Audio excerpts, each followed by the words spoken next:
새로운 한 주가 시작되었고 2019년 마지막 달인 12월이 시작되었습니다. 우리가 12월 1일 주일부터 은혜를 받았다는 것은 참 감사하고 이번 12월이 또 새로운 2020년을 준비하는 귀중한 한 달이 되어지기를 바랍니다. 더욱 믿음 안에 있고 우리는 사무엘상을 계속 봐나가며 하나님과 더 깊은 소통의 시간을 가지게 되기를 주 예수 그리스도 이름으로 축원드립니다. 자, 오늘은 사무엘상 17장 12절부터 30절 말씀을 보도록 하겠습니다. 17장 24절부터 26절까지를 합독하고 17장 12절부터 30절을 보겠는데요. 합독하겠습니다. 이스라엘 모든 사람이 그 사람을 보고 심히 두려워하여 그 앞에서 도망하며 이스라엘 사람들이 이르되 너희가 이 올라온 사람을 보았느냐 참으로 이스라엘을 모욕하러 왔도다. 그를 죽이는 사람은 왕이 많은 제물로 부하가 되게 하고 그의 딸을 그에게 주고 그 아버지의 집을 이스라엘 중에서 세금을 면제하게 하시리라.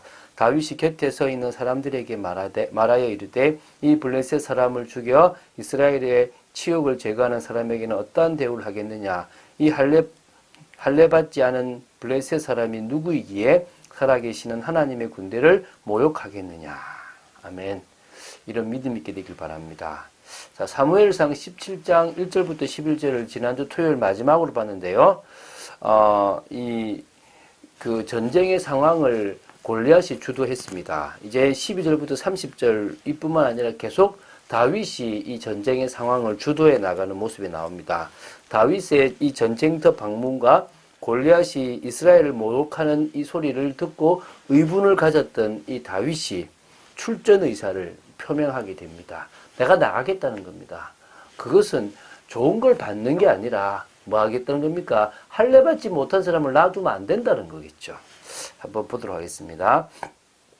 12절부터 16절 말씀을 먼저 보겠습니다. 이 12절부터 15절은 이 블레셋과 이스라엘의 대치 당시 이 다윗 가문의 어떤 형편을 밝히고 있습니다. 왜 다윗이 처음부터 전쟁에 참여하지 않았는지도 알 수 있는 거죠. 유다 베들레헴 에브라 사람 미세는 나이가 상당히 많고 늙은 사람이었고 8아들이 있었다는 것입니다. 그 중에 3명의 아들 누구죠? 나왔죠. 엘리압, 그 다음에 아비나답, 그리고 삼마. 이 3명이 지금 사울을 따라 전쟁에 나아갔고 그러면은 몇 명이요? 5명은 전쟁에 나아가지 않았고 당연히 막내는 양치고 있었던 그 수준이고 그리고 오히려 사울 왕에게 가서 악신을 쫓아내고 오는 이런 일을 했지 또 양치고 있었지 전쟁에 나아갈 수가 없었다는 겁니다. 그런 상황에서 블레셋 사람 골리앗이 지금 전쟁을 하러 왔고 누굽니까? 그 다윗이 이 아버지의 심부름을 하기 위해서 이곳에 왔을 그때에 지금 40일 동안을 아침 저녁으로 조석으로 계속 나와서 이스라엘 군대와 지금 하나님을 모욕하고 있는 겁니다. 얼마나 깁니까? 미칠 지경이 40일 동안을요.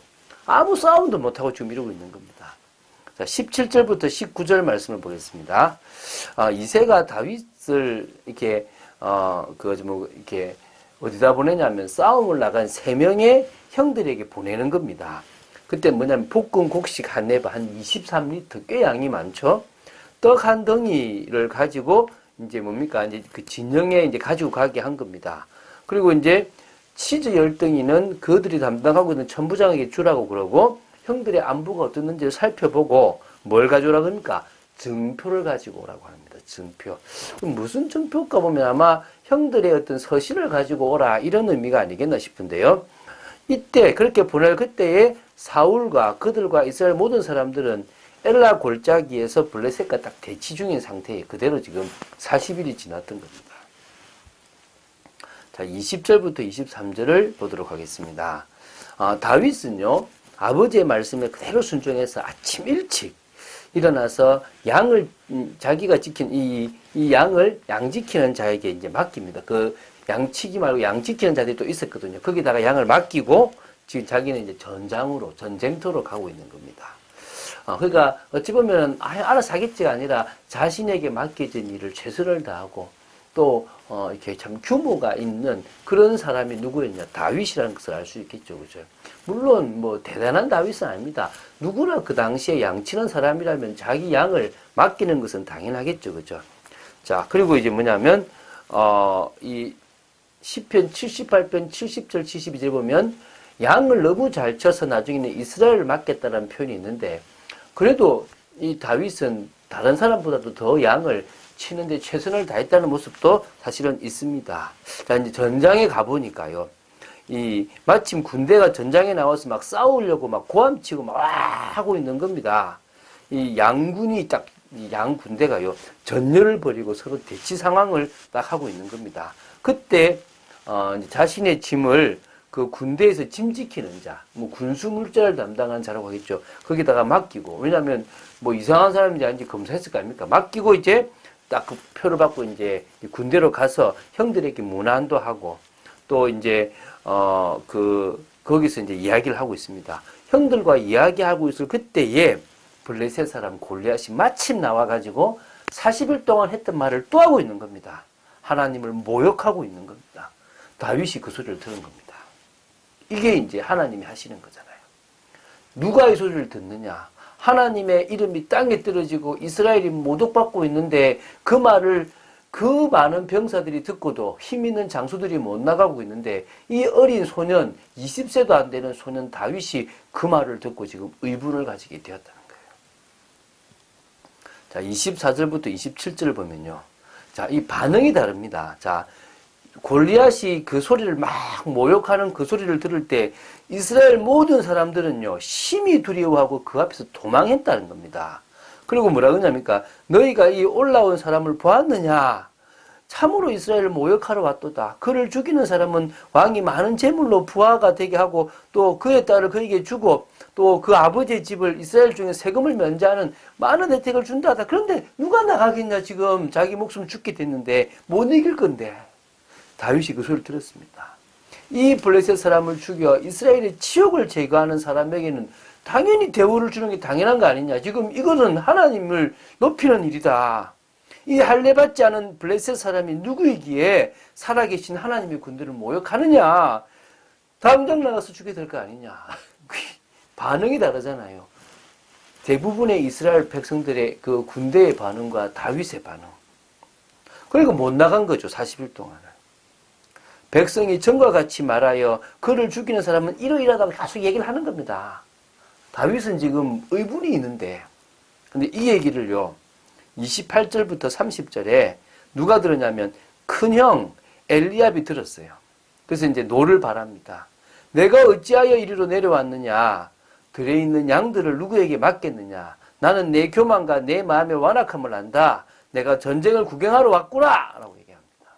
사실 교만은 자신이 있고 그 교만 때문에 하나님께 버림받은 사람이 큰형 엘리압인데 누구를 교만하다고요?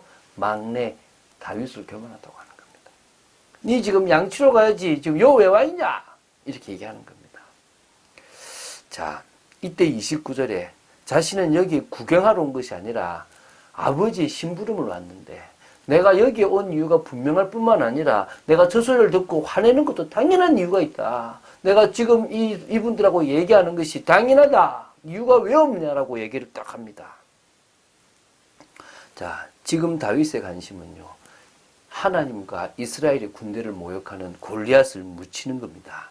살아계신 하나님의 이름을 드러내고 영광을 드러내는 것입니다.